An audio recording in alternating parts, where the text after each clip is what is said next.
안녕하세요. 국내 최초 CHP 시민 코치입니다.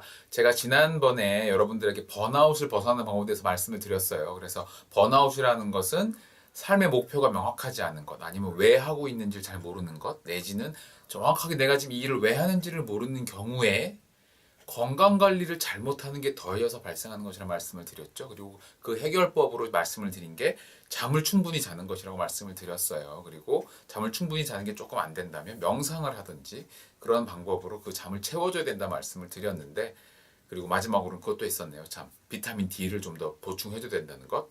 그런데 여러분들에게 그런 이야기를 하고 나면 결과적으로 한 번 더 질문이 들어옵니다. 그래서 그 얘기를 마저 드리는 게 그 번아웃에 대한 좀 제가 드릴 수 있는 답변은 제일 좋은 답변을 드릴 수 있는 것 같아요. 원칙적인 답이죠. 어떻게 보면 잠을 7시간에서 8시간을 자야 됩니다라는 답을 드리게 되면 많은 분들이 수긍을 하다가도 마지막에 그렇게 물어봅니다. 근데 정말 바쁘고 힘들 땐 그게 안 될 때가 있는데 그럴 때는 어떻게 하나요? 라는 질문을 한 번 더 하세요. 사실 그게 맞죠. 저도 제가 굉장히 바쁜 시절에 그렇게 공부도 하고 자료도 만들고 강연 자료 같은 걸 준비하면서 회사 생활도 하고 할 때는 정말 잠이 모자라다라는 생각이 들 만큼 솔직히 잠을 못 잘 시절도 있었습니다. 일단 자료가 만들어지기까지는 그 집중해서 시간을 써야 되기 때문이죠. 그래서 그럴 때에는 분명히 저도 하루에 7시간을 충분히 다 잠을 자지 못했던 것 같아요. 그래서 그런 시간에는 어떻게 그것을 메꾸느냐 하는 것에 대한 얘기를 조금 드리려고 합니다.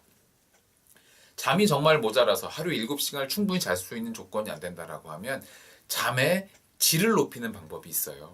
어떻게 하냐면, 사실 지금 말씀드리는 방법은 일반적으로 7시간을 잘 때도 적용을 하면 훨씬 더 도움이 되는 방법이겠죠. 첫 번째로 잠의 질을 높이는 방법은 방을 완전히 깜깜하게 만들고 자는 겁니다.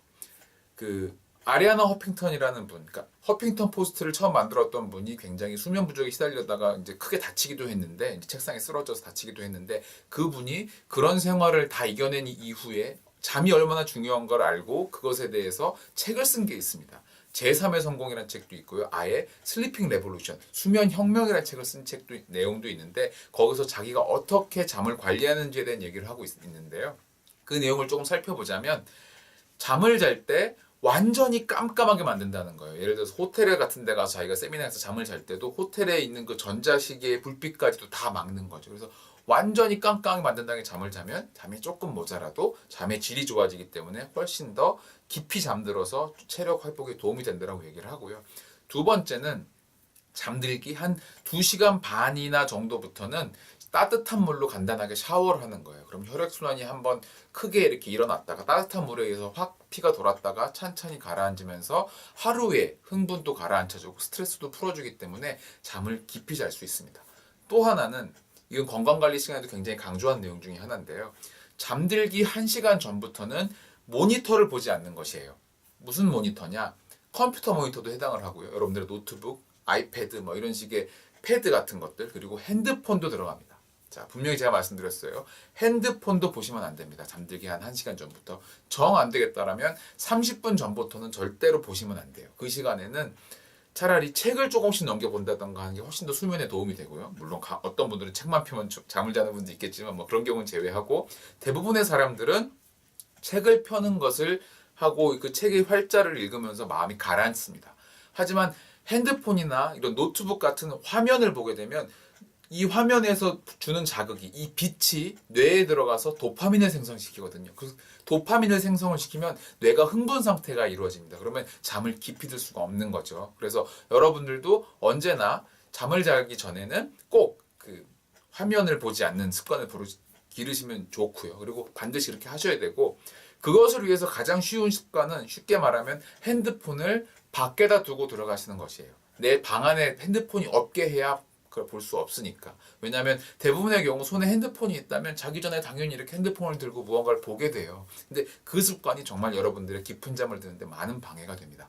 세 번째는, 잠들기 한 2시간 전부터는 전체적인 조명을 천천히 어둡게 만들어주는 것이에요. 그렇다라고 하면 몸이 신호를, 점점 어두워지는 신호를 받게 되면서 이제 잘 시간이 다 되어가는구나라는 걸 알게 되거든요. 그래서 여러분들이 이제 잘 시간이다라는 걸 알게 되면 훨씬 더 몸이 그것에 적응해 가게 됩니다. 그래서 그 수면 시간이 좀 더 질이 높아지는 거죠. 자, 그래서 제가 오늘 3가지 정도 말씀을 드렸어요. 첫 번째는 잠들기 위해서 준비를 하는 시간부터 완전히 깜깜하게 만들고 잠이 들 것. 그리고 두 번째는 잠들기 전에 2시간 반 정도, 2시간 전부터는 따뜻한 물로 샤워를 같은 것을 하는 것이 좋고, 그리고 세 번째로 정말 중요한 것이 잠들기 1시간 전부터는 모니터를 보지 않는다는 것이 굉장히 중요하다는 말씀드렸습니다. 이 3가지만 지키신다라고 하면 수면 시간이 조금 모자란다라고 해도 뭐 절대적으로 너무 모자라게 막 3시간, 4시간을 잔다면 모르겠지만 한동안 집중해서 무언가 결과를 만들기 위해서 수면 시간을 줄이는 경우에는 제가 방금 말씀드린 팁을 활용해 보시면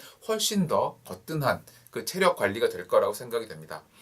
제가 오늘 드릴 말씀은 여기까지고요. 제가 드린 말씀이 도움이 되길 바라고 또 다음번에 더 좋은 내용으로 말씀드릴 수 있도록 준비를 하겠습니다.